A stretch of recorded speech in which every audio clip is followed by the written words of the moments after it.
নমস্কাৰ আপোনালোকে যদি বিএড এন্ট্ৰেন্স এক্সামিনেশ্যনৰ বাবে প্ৰিপাৰেশ্যন চলাই আছে তেন্তে এই ভিডিঅ'টি আপোনালোকৰ বাবে ইয়াত মই বিএড এন্ট্ৰেন্স এক্সামিনেশ্যনৰ পূৰ্বতে অহা কিছু কুৱেশ্যনছ ডিছকাশ্যন কৰিছোঁ গতিকে আপোনালোকে এই ভিডিঅ'টিৰ জৰিয়তে বিএড এন্ট্ৰেন্সৰ কুৱেশ্যনছসমূহৰ কিছু আইডিয়া পাব আশা কৰিছোঁ আপোনালোকে ভিডিঅ'টি শেষলৈকে চাব গতিকে দেৰি নকৰি আহক আমি কুৱেশ্যনছসমূহ চাই লওঁ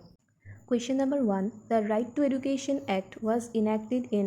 অপশ্যনসমূহ দিয়া আছে 2005 2007 2009 2011 আৰু ইয়াৰ শুদ্ধ উত্তৰটো হৈছে অপশ্যন চি 2009 সেকেন্ড কুৱেশ্যনটো RTE এক্টৰ ওপৰতে আছে ফাৰ্ষ্ট কুৱেশ্যনটোত আমাৰ ইনেক্ট কেতিয়া হৈছিলে হেতু সুধিছে আৰু সেকেন্ড কুৱেশ্যনত কেতিয়া ইমপ্লিমেন্ট হৈছে অৰ্থাৎ কেম ইনটু ফ'ৰ্স তাৰ ওপৰত কুৱেশ্যনটো সুধিছে আপোনালোকে অপশ্যন কেইটা চাই লও আৰু শুদ্ধ উত্তৰটো হৈছে option C 1 April 1st April 2010 Third question most important which article guarantees the right to education Article 19 Article 21A Article 15 Article 45 তলৰ কোনটো আৰ্টিকলে শিক্ষাৰ অধিকাৰৰ কথা কয় আশা কৰিছো ইয়াৰ এনসাৰ আপোনালোক সকলোৱে পাৰিছে আৰু শুদ্ধ উত্তৰটো হৈছে option B Article 21A Next question RTE provides free and compulsory education to RTE কোনটো বয়সৰ ষ্টুডেন্টছক বাধ্যতামূলক আৰু বিনামূলীয়া শিক্ষা প্ৰদান কৰিছে অপশ্যনছ দিয়া আছে আপোনালোকে চাই লওক আৰু এনসাৰটো ক'বলৈ ট্ৰাই কৰক আশা কৰিছো আপোনালোকে এনসাৰটো পাৰিছে আৰু শুদ্ধ উত্তৰটো হৈছে option B 6 to 14 years Question number 5 PWD Act 1995 provides free education up to 14 years, 16 years, 18 years, 21 years. PWD Act মানে persons with disability যিসকল লোক স্পেশালি এবলড হয় তেওঁলোকক কিমান বছৰ বয়সলৈকে ফ্ৰী এডুকেশ্যন প্ৰদান কৰা হয় আৰু ইয়াৰ উত্তৰটো হৈছে অপশ্যন চি 18 years আপোনালোকে এটো মনত ৰাখিব নৰ্মেল ষ্টুডেন্টছৰ কাৰণে এই যেটো এজ আছিলে হেতু আছিলে 6 to 14 years মানে আৰু যেটো স্পেশালি এবলড অৰ্থাৎ PWD ষ্টুডেন্টছৰ কাৰণে এই এজটো হৈছে 18 years Next question an important provision of RTE is options দিয়া আছে board exam class 5 proper teacher student ratio private tuition আৰু uniform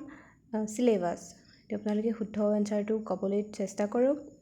আপোনালোকে গেছ কৰক ইয়াৰে ভিতৰত কোনটো শুদ্ধ উত্তৰ হ'ব পাৰে আৰু শুদ্ধ উত্তৰটো হৈছে option B proper teacher student ratio Question number 7 social constructivist theory was proposed by options দিয়া আছে আপোনালোকে এটো চাই লওক আপোনালোকে এনেকুৱা ধৰণৰ কোৱেশ্চনছ হয়তো আগতে নুশুনিব পাৰে বা এনেকুৱা থিওৰিজ নুশুনিব পাৰে বাট এইকিটা থিওৰি বিএডৰ কোৰ্ছৰ সময়ত আপোনালোকে পঢ়িবলৈ পাব কিন্তু এন্ট্ৰেন্স এক্সামিনেশ্যনটো কেতিয়াবা এনেকুৱা ধৰণৰ কোৱেশ্চনছ আহি যায় গতিকে যিকিটা লাৰ্নিং থিওৰিজ আছে পাৰিলে আপোনালোকে গুগলত সাৰ্চ কৰি হলেও সেইকিটা কোনে প্ৰপ'জড কৰিছিলে সেইকিটা অলপ জানি থব আৰু social constructivist theory কোনে প্ৰপ'জ কৰিছিলে বুলি যদি আহে তেন্তে ইয়াৰ শুদ্ধ আনসাৰটো হ'ব ভাইগোটস্কিয়ে social constructivist theory টো প্ৰপ'জড কৰিছিলে Question number 8 according to Vygotsky learning occurs mainly through options দিয়া আছে punishment social interaction memorization trial and error শুদ্ধ উত্তৰটো হৈছে option B social interaction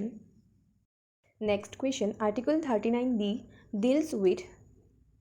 39D কোনটো তলৰ কোনটোৰ ওপৰত কোৱা হৈছে right to education equal pay for equal work freedom of speech environment Entrance examinationত এনেকুৱা আৰ্টিকলছৰ ওপৰত কেইবাটাও কুৱেশ্চনছ আহে গতিকে আপোনালোকে বিশেষকৈ শিক্ষাৰ লগত জড়িত আৰ্টিকলছ কিটা এবাৰ চাই যাব উপৰোক্ত কুৱেশ্চনৰ শুদ্ধ উত্তৰটো হৈছে option B equal pay for equal work Next question দিয়া আছে Article 15 prohibits Article 15 এ তলৰ কোনটোত বাধা প্ৰদান কৰে child labor discrimination corruption dowry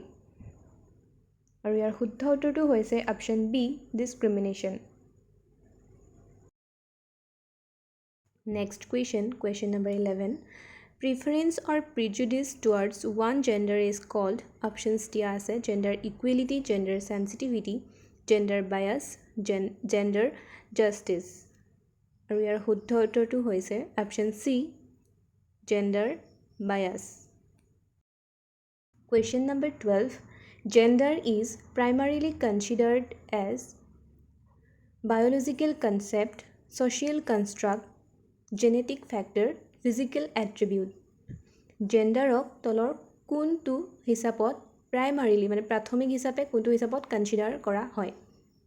শুদ্ধ উত্তৰটো হৈছে option B social construct gender is primarily considered as a social construct question number 13 critical pedagogy is associated with critical pedagogy তলৰ কোনজন ব্যক্তিৰ সৈতে জড়িত অপশ্যনছ দিয়া আছে Paulo Freire Vygotsky Piaget Kohlberg আৰু ইয়াৰ শুদ্ধ উত্তৰটো হৈছে option E Paulo Freire question number 14 critical pedagogy aims to critical পেডাগজিৰ লক্ষ্য কি অপশ্যন দিয়া আছে ৰোড লাৰ্ণিং মানে মুখস্থ বিদ্যা ক্ৰিটিকেল কনচিয়াছনেছ য'ত গভীৰভাৱে ভাবিবলৈ শিকায় অপশ্যন চি এক্সাম স্ক'ৰ্ছ অনলি অকল এক্সামৰ পৰীক্ষাৰ মাৰ্কছৰ ওপৰত গুৰুত্ব দিয়ে আৰু অপশ্যন ডি দিয়া আছে কম্পিটিশ্যন অৰ্থাৎ প্ৰতিযোগিতা আপোনালোকে কওক যে ক্ৰিটিকেল পেডাগজিৰ লক্ষ্য কোনটো হয় ইয়াত কুৱেশ্যনটোতেই এনচাৰটো সোমাই আছে হয় ইয়াৰ শুদ্ধ উত্তৰটো হৈছে অপশ্যন বি ক্ৰিটিকেল কনচিয়াছনেছ আমাৰ আজিৰ শেষৰটি কুৱেশ্যন আপোনালোকে যদি সহায় হোৱা বুলি ভাবিছে তেনেহ'লে ভিডিঅ'টি লাইক কমেণ্ট শ্বেয়াৰ কৰিবলৈ নাপাহৰিব লগতে মোৰ চেনেলটো ছাবস্ক্ৰাইব কৰি দিব শেষৰ কুৱেশ্যনটোত দিয়া আছে JPD stands for Zone of Personal Development, Zone of Practical Development, Zone of Proximal Development আৰু Zone of Progressive Development আৰু ইয়াৰ শুদ্ধ উত্তৰটো হৈছে option C Zone of Proximal Development